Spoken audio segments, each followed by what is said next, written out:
Disons que ce cahier porte sur la gouvernance post-conflit du développement local dans les provinces du Nord Kivu et Sud Kivu, ici en RDC.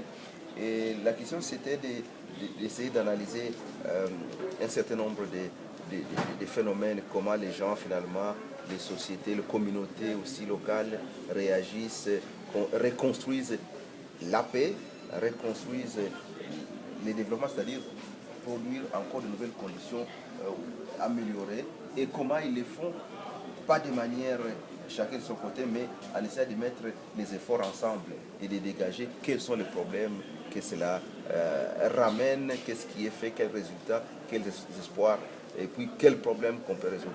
Et notamment, alors, lorsqu'on parle de gouvernance, évidemment, vous voyez que nous essayons d'analyser une interaction entre les communautés locales ou les communautés citoyennes, d'un côté en interaction avec les marchés, les secteurs de l'économie, aussi avec les secteurs étatiques. Et je pense que c'est ça, c'est typique, cette interaction État, société, marché, de manière à ce qu'on produise quelque chose ensemble dans la concertation et pas seulement dans la domination ou dans l'ordination.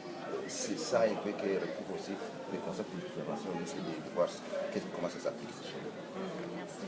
Et en fait, une petite question de curiosité. Est-ce que les publications, les parutions, c'est affaire de professeurs ou également les étudiants peuvent aussi publier? Et est-ce qu'ils peuvent aussi être accompagnés par les professeurs? Votre question elle est pertinente et je la trouve intéressante. Nos publications sont ouvertes à tout le monde. C'est un espace d'expression scientifique pour tout le monde, professeurs, enseignants, étudiants, administratifs et même des gens de l'extérieur qui ne sont pas des LISDER. Même vous, madame, si vous avez quelque chose à publier, vous pouvez nous soumettre un article et puis nous pouvons le soumettre à la lecture scientifique. Si il est accepté, il n'y a pas de mal. Oui. Voilà. Donc dans ces cas, d'ailleurs, il y a des gens des institutions externes, des Maniema, des Goma du Nord Kivu et même des gens qui sont en Europe. Donc vraiment, nous sommes ouverts. Parce que si on n'est pas ouvert, on sclérose vite.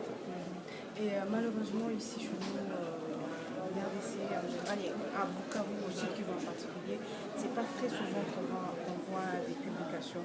Et encore moins en ce qui concerne les étudiants qui sont quand même appelés à faire des recherches, mais également à s'acclimater, également à s'habituer à l'écriture en fait. Et qu'est-ce qui bloque? Pourquoi les étudiants ne se lancent pas dans cet exercice-là? Quelles sont les difficultés?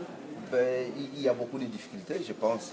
Et on connaît avec la situation économique, sociale qui n'est pas toujours très réalisante. Les gens ont des difficultés. Mais je pense que la plus grande difficulté, c'est le manque de confiance que les gens peuvent avoir en disant mais est-ce que ce que j'écris là, les autres vont l'apprécier? Donc si soi-même on n'a pas confiance et on n'est pas encouragé par d'autres en disant mais écrivez d'abord, on va voir. Écrivez, on va corriger. Et les gens oublient aussi que l'écriture scientifique, c'est aussi de la correction collective. Moi, je pense qu'il faut se lancer et partager sa réflexion, en suivant évidemment une certaine méthodologie. Et puis, on peut être corrigé, amélioré et finalement arriver à un résultat, donc une production qui tient la route. Merci beaucoup, professeur. Merci beaucoup, madame.